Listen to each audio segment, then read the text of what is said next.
decided to talk to you both, I think the first question has to be, so how did Zach first explain this universe to you? And was Ride of the Valkyries playing on his phone while he did it? Because it feels like that kind of like, oh, it's going to be big. And it's, that kind of thing. So how did he explain to you both? Exactly how it's written in the script. My first Zoom meeting with him was before my screen test, and I didn't have the script at the time. But he literally told me exactly what the story was from start to finish. And I still have all my notes on my phone. And it's just the longest, because it was like, it was just so much to take in. I was like, just write as much as possible. And I knew it was going to be epic because of the amount of element that he threw at me. And what was amazing is I didn't know until we came on this press tour and somebody asked that question that me and Sofia had exactly the same experience. And then, you think about it and it's like the enthusiasm. He told it to us like it was the first time, and he's so, even when he was on set, he'd answer a question, it was like, he was so enthusiastic about this stuff. It really rubbed off on us, and it's incredible to have a writer-director as informed on everything and the lore and history as him, Well, I mean, talking to some people, it seems like there's a Snyderpedia in his mind already. Yeah, Snyderpedia, what he's already kind of put together. So when it came to Cora, we have a lot of ways to kind of figure out who she is, but at the end of the day, how would you define her? I mean, and more importantly, how cool were those guns? They're pretty rad. So cool.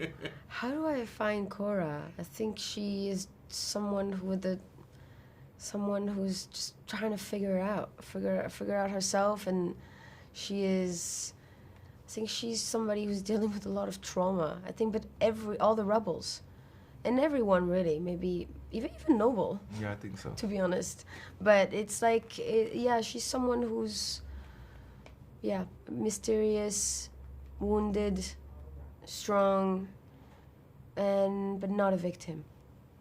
Right. Well, and then to say not a victim as well, Admiral. Noble's definitely not a victim. Noble's not a victim too. Did you start somewhere and he just says up more? Like, because there's a vehemence to him, there's a disdain he has for pretty much everything sometimes at times, but it's interesting too because it's led by his interests and his wants. I don't think there was that he would say more because I think it's kind of in my nature to kind of feel out the scenes and I'm always playing. Every take I try and make it different. I say different things, try different things. If I do something and I think it really worked, I'm like, let me do something different, and I might come back to that later. So, I kind of emptied the tank every day. So I gave him a lot. Believe it or not, there's a lot more crazy stuff. And I'm wondering which scenes he's going to choose for the R-rated things, because Noble is really going to, it's going to be a lot more clear. If you can believe it, he's so much more brutal than you guys could imagine, and so much more savage than you guys can imagine. For me, it was really about taking away, taking my nature, human nature, and taking away empathy, compassion, sensitivity, a world view, any kind of caring, and then what you're left with is this hollow monster of a man who's just has cold, blind ambition. All right. So I have to ask, creating this universe, and it looks so amazing. Which set was the one that was just like, space, this is amazing, like this is so much fun? There's always that little thing that's just like, this is my home for this movie right now, I love this, For me, it was the spaceship. Yeah. The control room in the spaceship, which you haven't properly seen yet. In part 2, you're going to see a lot more. Is it always the same spaceship?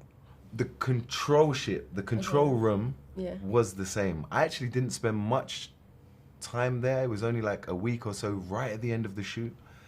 And it was just amazing. I was like coming out, I was like, I work on a spaceship every day.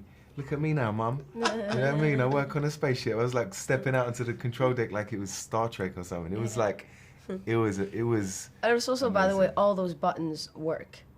All the buttons in the spaceship work. And when you're about to shoot a scene with Zach, I stayed in the ship the whole time if they're fixing the light, anything, because to make it second, I mean, you don't fly the ship, right? No.